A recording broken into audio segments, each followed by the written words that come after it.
여러분, 양쪽 앞에 배너를 보시면 오랜만에 바뀐 것을 보시게 될 겁니다. 오순절이 5월 말부터 시작해서 굉장히 길었죠. 중간에 한번 배너가 바뀌긴 했지만 오랫동안 있다가 이제 배너가 바뀌었는데, 이제 절기에 익숙하신 우리 교인들이 이제 절기가 달라졌구나 아마 생각하셨을 겁니다.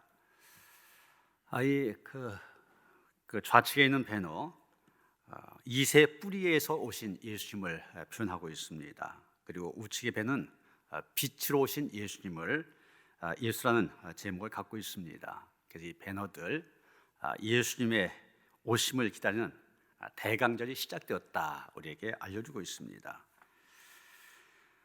대강절은 이 성탄절 바로 직전주일, 거꾸로 내주일을 가리키는데, 이 대강절의 핵심은 기다림입니다.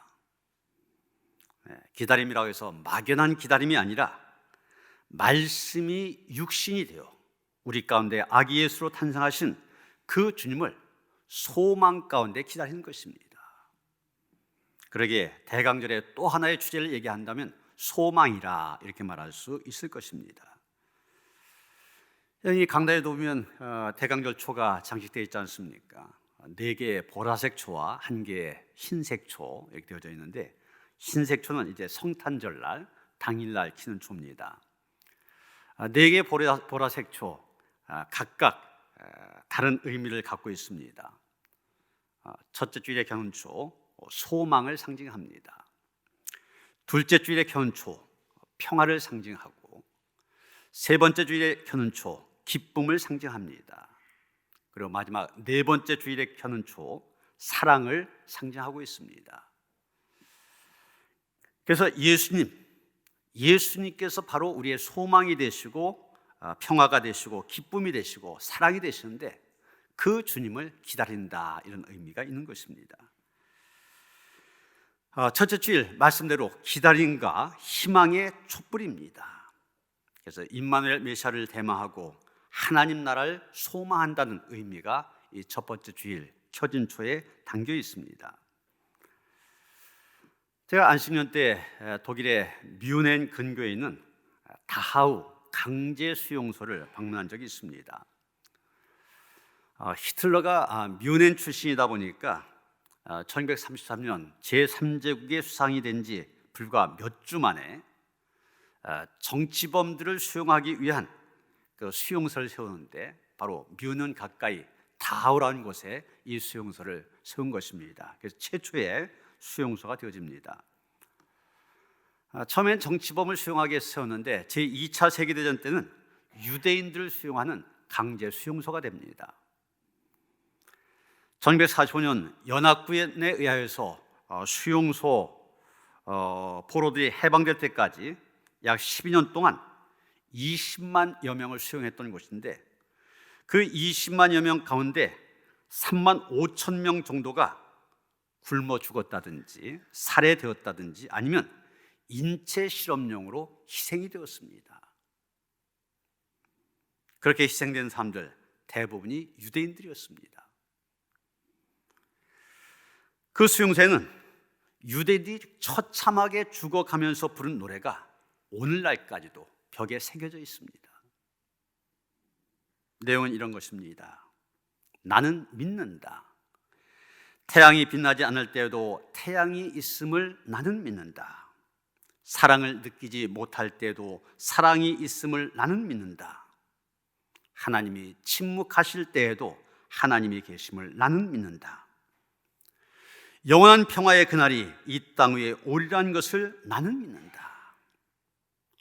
더딜지라도 그날이 반드시 오리라고 하는 것을 나는 굳게 믿는다. 여러분, 포로 수용소에 갇혀 있으면서 부른 노래라고 했지 않습니까? 언제 죽을지 모르는 불안함 속에서 부른 노래입니다. 그런데 그런 가운데서도 소망을 노래하고 있습니다. 어떻게 보면 이런 소망이 있었기 때문에 그 죽음의 수용소에서 견뎌낼 수 있었는지 모릅니다. 수많은 사람들이 죽어가는 그런 상황에서 평화의 날이 올 것이라고 한 것, 더디올지라도 반드시 오리라고 하는 그것을 믿는 소망이 없었다면 아마 더 많은 사람들이 절망 가운데서 죽음을 맞이해야 했을 것입니다. 그러나 그 죽음의 골짜기에서 소망을 노래하고 그 소망을 기다릴 줄 알았기에 그들은 결국 그 소망을 환희로 맛볼 수 있었던 것입니다. 여러분, 아기 예수님을 기다리는 사람들에게도 그 기다림은 소망이었습니다. 소망의 끈을 놓지 않고 기다렸기 때문에 기다리던 아기 예수님을 만난 사람들마다 기쁨의 노래를 부를 수 있었던 것입니다. 예수님 탄생 당시 이스라엘 백성들 메시아를 기다리고 있었습니다. 메시아께서 오셔서 이 뒤틀린 세상, 잘못된 세상을 제대로 바로잡아 주기를 소망했습니다. 그런데 정작 그렇게도 기다리던 메시아가 오셨음에도 불구하고 그들 가운데 메시아를 만난 사람은 많지 않았습니다. 아니, 세상은 그분을 모실 준비가 되어 있지 않았습니다. 예수께서 태어나시던 날 베들레헴의 그 많은 집들과 여관방의 어느 한 구석조차도 예수님 위해 준비된 곳은 없었습니다. 그래서 예수님 마구간 한 귀퉁이를 빌어 이 땅에 오실 수밖에 없었던 것입니다. 아기 예수께서 어머니 마리아의 품에 안겨 예루살렘 성전을 찾아가셨지만 그 성전을 오가는 수많은 사람들 가운데 오직 두 사람만이 예수를 만난 기쁨을 누릴 수 있었습니다. 바로 시몬이라고 하는 할아버지 그리고 안나라고 하는 할머니, 이 두 사람뿐이었습니다. 여러분, 시대와 삶이 어려울수록 사람들은 더욱 큰 소망을 갖게 됩니다. 소망을 간다고 하는 것은 무언가를 기다린다는 것입니다. 그러기에 기다림이 바로 소망이 되어집니다. 기다리는 사람에게만 소망은 소망이 되어진 것입니다. 아무리 어려운 시대 속에서 어려운 삶을 산다 할지라도 소망을 품지 않는 사람, 기다리지 않습니다. 그런 사람에게는 기다림이라는 것이 없습니다. 오늘 우리가 읽은 이사야의 말씀이 바로 이런 소망을 강력하게 보여주고 있습니다. 이사야 선지자가 이 말씀을 선포할 때 그때는 이스라엘 역사에서 가장 어두운 때였습니다. 주전 580년 이스라엘은 바벨론에서 멸망을 당하고 맙니다. 나라가 망해서 없어졌다. 이루 말할 수 없는 수치요 치욕입니다. 더더 수많은 사람들이 바벨론의 포로 잡혀갔고 이스라엘 땅에 남아있는 사람들, 허약자들입니다. 농사조차 지을 수 없는 사람들, 그런 사람들만 남겨두었습니다. 그리고 그 숫자도 많지 않았습니다. 그래서 땅을 경작할 수 없게 되다 보니 이스라엘 땅 더욱 황폐하게 되었습니다. 어디를 둘러봐도 이스라엘에는 희망이 없어 보였습니다. 바벨론의 포로 잡혀간 사람들이 힘을 모아 그 포로 생활에서 탈출할 수 있는 것도 아닙니다. 이스라엘 땅에 남아있는 사람들이 힘을 길러서 나라의 주권을 회복할 가능성 전혀 없습니다. 지금 이 황폐화된 상황에서 해안할 수 있는 방법 전혀 보이지 않았습니다. 그러나 그런 가운데서도 믿음을 갖고 있는 사람들, 이렇게 기도할 수 있었습니다. 오늘 본문 바로 앞인 이사야 63장 15절 이하의 말씀 의역해서 읽으면 이런 내용입니다. 주님, 예전에 우리에게 보여주셨던 주님의 영광과 권능이 지금은 어디에 있습니까? 우리 향하신 주님의 사랑과 자비는 다 어디로 가버렸습니까? 주님은 우리의 구원자라고 하셨는데 왜 우리 곁을 떠나버리셨습니까? 여러분, 이렇게 겉으로 볼 때는 기도라기보다는 절망 속에서 탄식한 것 같습니다. 그러나 이 탄식 속에 우리는 소망이 담겨져 있는 것을 보게 됩니다. 지금 모든 것이 끝났다, 자포자기한 것이 아닙니다. 모든 것이 끝난 것 같은 그런 상황에서 하나님께서 개입하셔서 새로운 세상, 새로운 환경을 만들어 달라 하나님께 탄원의 기도를 올리고 있는 것입니다. 아무리 상황이 힘들어도 그래서 탄식할 수밖에 없는 상황이라 할지라도 소망을 가진 사람은 하나님을 향하여 부르짖을 수 있습니다. 바로 거기에 소망이 있기 때문입니다. 인간의 힘으로 어찌볼 도리가 없을 때, 그때는 하나님께서 개입하심으로 문제를 풀어갈 수 있는 때입니다. 우리는 오늘 본문에서 그것을 보게 됩니다. 그렇게 절망의 탄원을 하나님께 드릴 수밖에 없는 상황에서 이 절망을 끝낼 수 있는 방법, 오직 한 가지, 하나님께서 개입하신 것밖에 없습니다. 그래서 오늘 본문 1절에 보면 이렇게 기도합니다. 원하건대 주는 하늘을 가리고 강림하소서. 이 말씀을 공동번역 성경으로 보면 좀 더 실감나게 표현하고 있는 것을 보게 됩니다. 하늘을 쪼개시고 내려오십시오. 하나님께서 하늘을 쪼개시고 내려오셔야만 모든 문제가 해결될 수 있기 때문에 어서 하늘을 쪼개시고 내려오시라 탄원의 기도를 올리고 있는 것입니다.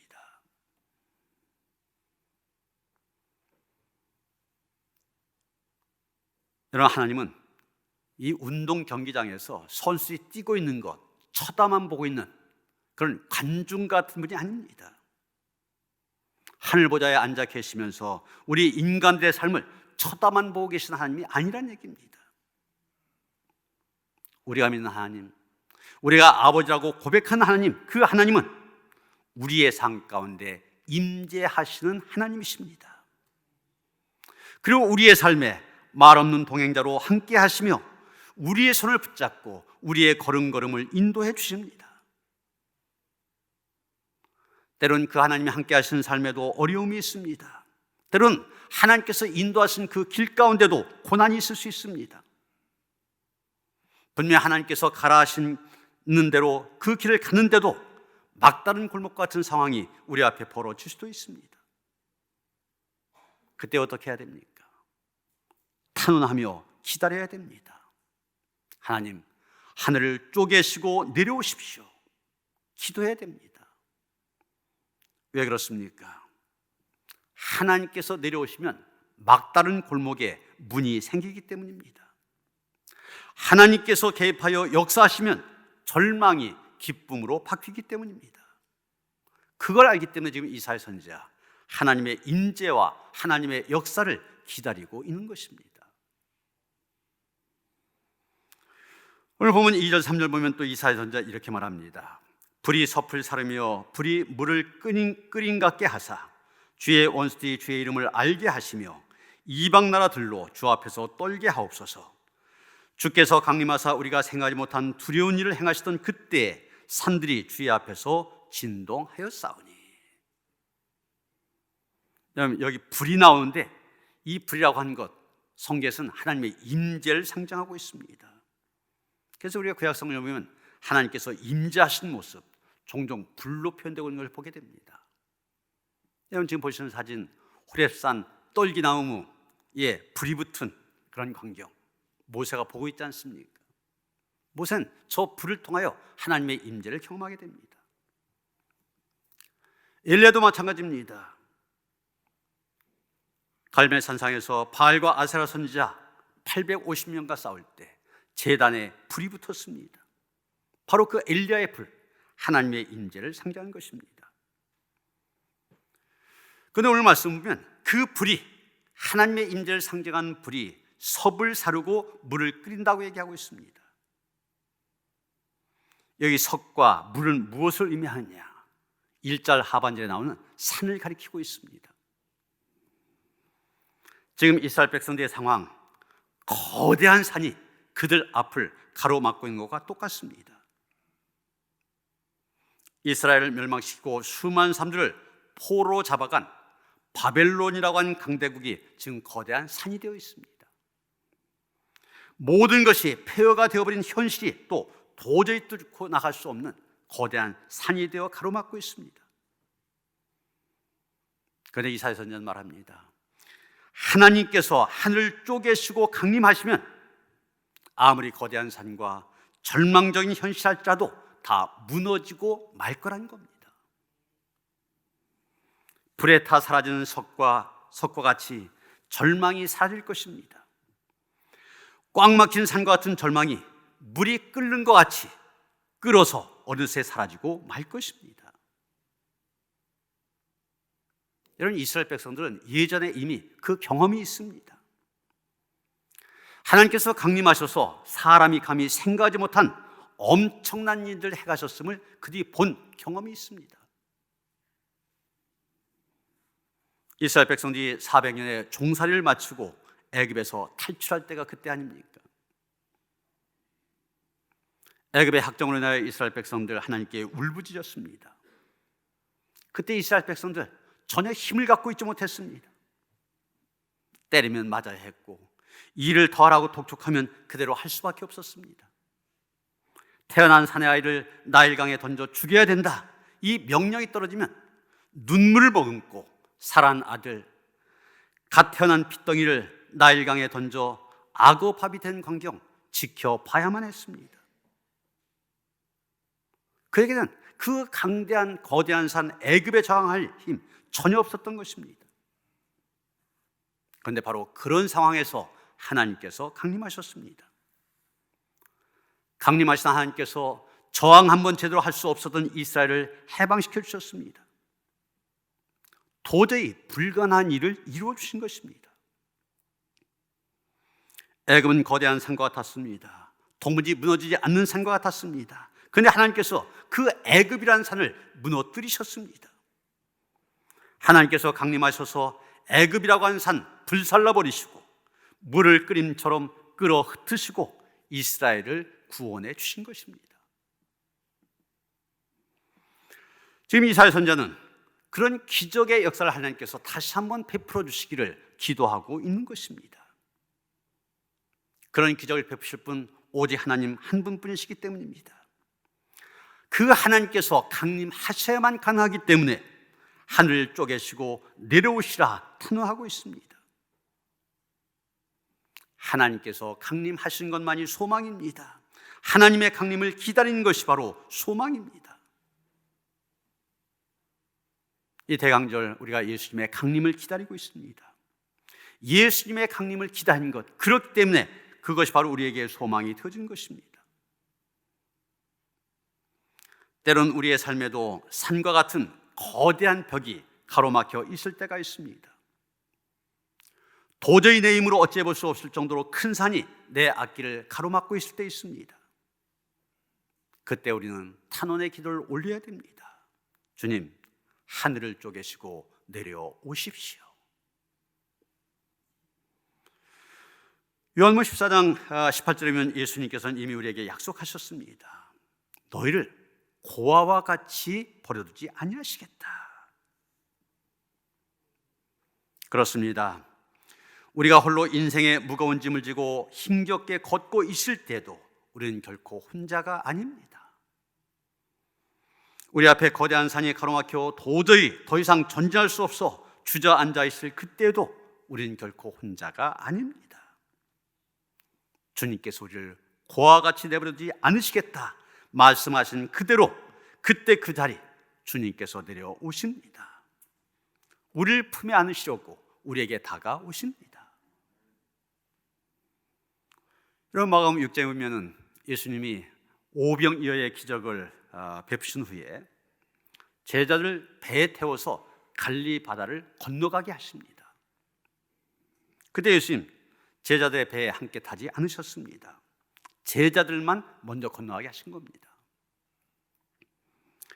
제자들이 배를 타고 갈릴리 바다를 건너고 있던 중에 거센 바람이 불어왔습니다. 그러더니 커다란 물결이 배에 몰아쳤습니다. 제자들은 죽을 힘을 다해 그 거센 파도와 싸워야 했습니다. 여러분, 이때 제자들이 얼마 동안이나 거스른 바람과 씨름했는지 아십니까? 마가복음 6장 48절 보면 밤 사경쯤에 이렇게 말하고 있습니다. 사경이란 말, 오늘로 말하면 새벽 3시부터 6시까지를 말합니다. 저녁 무렵에 배를 타고 출발했는데 밤 사경까지 그러고 있다. 밤이 새도록 거센 바람과 몰아친 파도와 맞서 싸우고 있었다는 얘기입니다. 그 거센 파도와 싸우느라고 그들은 한 걸음도 앞으로 갈 수가 없었습니다. 이미 배는 바다 한가운데 있었고 밤새도록 고생하고 있는데 예수께서 제자들을 찾아오셨습니다. 마가복음 6장 48절 말씀을 다시 봅니다. 바람이 거스름으로 제자들이 힘겹게 노젓는 것을 보시고 밤 사경쯤에 바다 위로 걸어서 그들에게 오사. 제자들이 밤이 새도록 바람과 싸우고 있는 모습, 주님께서는 보고 계셨다는 얘기입니다. 그러면 제자들에게 오셨습니다. 바다 위를 걸어서 오신 것입니다. 여러분, 때론 우리의 삶이 이 제자들과 다르지 않을 수도 있습니다. 내 인생의 배를 젓고 저어서 앞으로 가려고 아무리 애써 보아도 앞으로 전진하지 않는 때가 있습니다. 아니, 불어닥친 바람과 파도로 인하여서 곧 가라앉을 것만 같은 그런 때가 있습니다. 주위는 캄캄합니다. 아무도 보이지 않습니다. 도움을 호소할 곳조차 없습니다. 망망대해 홀로 있습니다. 밤새도록 바람과 파도에 맞서 노를 젓느라 힘은 다 빠져버렸습니다. 이제 더 이상 어찌해볼 도리가 없습니다. 다 포기하고 싶은 절망적인 상황입니다. 그러나 여러분, 기억하시길 바랍니다. 그때도 주님께서는 우리를 지켜보고 계신다는 사실, 우리가 힘들어할 때 주님께서 다 보고 계십니다. 그리고 물 위를 걸어서 우리에게로 다가오십니다. 우리를 도우시기 위해서 우리 곁에 다가오신 것입니다. 여러분, 이스라엘 백성들이 애굽에서 종살이하며 고생할 때 하나님께서는 그 고생한 이스라엘 백성들 모른 척 하신 것이 아닙니다. 백성들이 울부짖을 때 하나님께서는 그들의 기도를 들으셨습니다. 그리고 출애굽기 2장 24절 보면 그 이스라엘 자손들 돌보셨고 아브라함과 이삭과 야곱에게 하신 약속을 기억하셨다고 하였습니다. 비록 아직 때가 되지 않아 그들 구원할 지도자 보내주시지는 않으셨지만 하나님께서는 은밀한 가운데 모세를 준비시키고 계셨습니다. 그리고 때가 되었을 때 바로에게 가지 않겠다 떼쓴 모세를 불러 이스라엘의 지도자로 세워주셨고 그들을 해방시켜 주셨던 것입니다. 그렇습니다. 하나님께서는 우리가 힘들어할 때, 때론 너무 어려워 앞뒤가 꽉 막힌 상황에 놓일지라도 우리를 지켜보고 계십니다. 그리고 때가 되었을 때 하나님께서 친히 강림하십니다. 하늘을 쪼개시고 임재하셔서 우리의 상황을 종료시켜 주십니다. 거대한 산과 같은 장애물이 우리 앞을 가로막고 있다 하더라도 하늘을 쪼개시고 임재하신 하나님께서 그 모든 산들 불살라 버리실 것입니다. 물이 끓어서 다 사라진 것처럼 사라지게 하실 것입니다. 그때를 기다려야 됩니다. 조바심을 버리고 하나님의 때를 기다려야 됩니다. 하나님께서 하늘을 쪼개시고 강림하실 그때 우리가 겪고 있는 모든 상황을 종료시킬 것을 소망 가운데 기다리시는 여러분들 되시길 바랍니다. 그런데 여러분, 이 기다림이라고 하는 것이 항상 낭만적인 것은 아닙니다. 그때까지는 아픔을 참아야 되기 때문입니다. 기다림이 완성될 때까지는 여전히 힘든 삶의 터널 안에 갇혀 있어야 하기 때문입니다. 그러나 분명한 것이 있습니다. 기다림이 완성되는 날 반드시 온다는 것입니다. 소망 가운데 기다리다 보면 승리의 날은 반드시 우리에게 온다는 것입니다. 하늘 쪼개시고 우리에게 오신 하나님으로 인하여서 우리는 이렇게 노래할 수 있습니다. 시편 30편 11절 말씀입니다. 주께서 나의 슬픔이 변하여 내게 춤이 되게 하시며 나의 베옷을 벗기고 기쁨으로 띄우셨나이다. 그렇게 기다리던 이스라엘 백성들에게 하나님께서 하늘을 쪼개시고 강림하셨습니다. 이스라엘을 멸망시킨 강대국 바벨론 하루아침에 무너뜨리셨습니다. 페르시아를 도구로 해서 그렇게 하신 것입니다. 그리고 페르시아의 왕 고레스를 통하여 이스라엘 백성들로 하여금 고향으로 돌아갈 수 있도록 길을 열어주셨습니다. 그러나 가만히 보면 그것도 기다림의 완성은 아니었습니다. 고향으로 돌아온 이스라엘 백성들 또 한 번의 좌절을 맛보게 됩니다. 고레스 왕의 배려로 고향에 돌아왔지만 그들을 맞이한 것은 폐허가 되어버린 땅이었습니다. 절망 가운데 살고 있는 고향 사람들이었습니다. 지독한 가난이 그들을 기다리고 있었습니다. 그 모든 것을 이겨보려고 무던히도 애써봤지만 그들은 더 큰 역사의 좌절을 맛봐야 했습니다. 그래서 그들은 또 기다린 것입니다.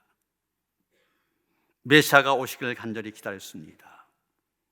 그런 그들의 기다림에 하나님께서는 예수님을 이 땅에 보내주셨던 것입니다. 주님, 하늘을 쪼개시고 내려오시옵소서. 이 탄원의 기도는 21세기를 살아가고 있는 오늘 우리의 기도가 되어져야 됩니다. 올해 2020년 인류 역사상 가장 기억하고 싶지 않은 한 해로 기록될 것이다, 이렇게 얘기하고 있습니다. 바로 코로나19 때문입니다. 세계보건기구가 첫 환자가 보고된 지난해 12월 31일 이후 11개월 만에 코로나19 전 세계 누적 확진자 수가 6천만 명을 넘어섰습니다. 미국과 유럽을 비롯해서 각국에서 여전히 기승을 부리고 있고 K방역을 자랑하는 우리나라도 3차 대유행이 와서 이제 2.5단계로 올려야 된다, 이런 얘기가 나올 정도입니다. 그런데 여러분, 인류에게 위협을 주는 이런 코로나19와 같은 감염병, 전에 메르스라든지 사르스라든지 에볼라라든지 신종플루라든지 이런 것들이 이렇게 빈번하게 자주 발생한 이유가 무엇입니까?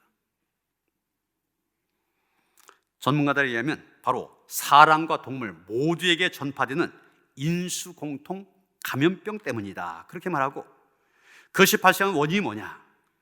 인간의 탐욕으로 인한 생태계 교란이다 얘기합니다.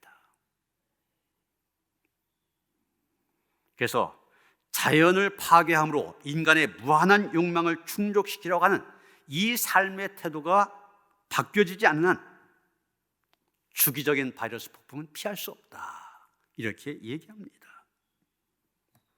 내 탓이란 얘기입니다. 우리의 죄의 결과란 얘기입니다. 오늘 보면 5절부터 7절까지 보면 현재 이스라엘 백성들이 당하고 있는 재앙과 고난, 바로 그들 자신의 죄 때문이었음을 인정하고 있는 것을 보게 됩니다. 7절 보면 주의 이름을 부르는 자가 없으며 스스로 분발하여 주를 붙잡는 자가 없었다, 이렇게 말하고 있는데, 이것은 이스라엘 백성들이 하나님을 잊어버리고 지내고 있음을 얘기해 주는 겁니다.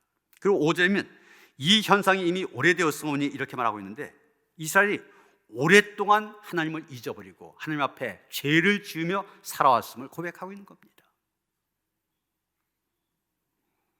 이스라엘 백성들, 그들 앞을 가로막고 있는 거대한 산을 앞에 두고 먼저 자기들의 죄를 인정하며 고백하고 있습니다.